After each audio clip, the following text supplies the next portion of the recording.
Big news, everybody. New tour date in Southampton on the 12th of February. Tickets are only 15 quid each. Cheaper than staying at home with the central heating on. Link beneath this video. Shameless plug over.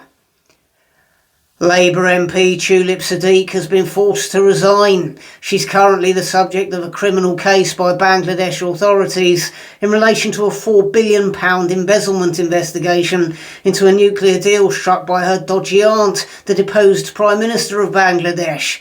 Tulip's the owner of a number of London properties, who nobody seems to quite know how she acquired, including herself. All this means her position as an anti-corruption minister for Labour was somewhat untenable, but we can just add her name to the ever-growing list of shifty Labour parasites, can't we?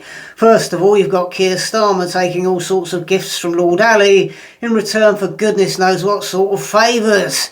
Then you've got Rachel Reeves lying on her CV, and then there was Angela Rayner embroiled in a police investigation into her property tax payments. And let's not forget former Labour Transport Secretary Louise Haig's fraud conviction.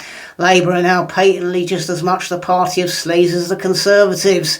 They're clearly both as bad as each other, both parties unable to steer clear of perpetual scandal of one kind or another. But of course it's far more difficult to stomach in the case of Labour, isn't it? A Labour party under Keir Starmer that has long assumed a false position of moral probity. A party of sanctimonious progressives forever taking the moral high ground, pointing the finger at their opponents, slinging accusations of corruption about, and yet being just as culpable themselves.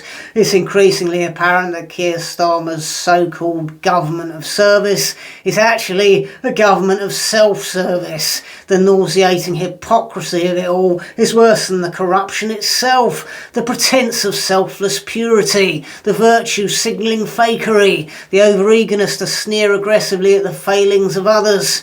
This is the cultural contagion of our times, isn't it? Sanctimonious faux liberal progressives acting as judge and jury over everyone else, holding the rest of us accountable for all the world's ills, chucking smears and labels about, willfully censoring people, trying to damage their reputations and careers, and yet never casting that toxic critical eye upon themselves.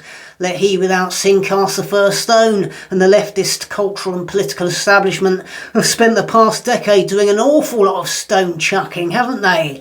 But now it's their own honour and integrity suddenly under the microscope, and they're being found out for the frauds, thieves and liars that they are. Only 40% of people who regularly watch my videos on YouTube are actually channel subscribers, so please do click that subscribe button. And if you'd like me to carry on making these videos, please do click on the thanks button beneath this video, or support me on Patreon or PayPal by following the links in the description. Thanks for watching.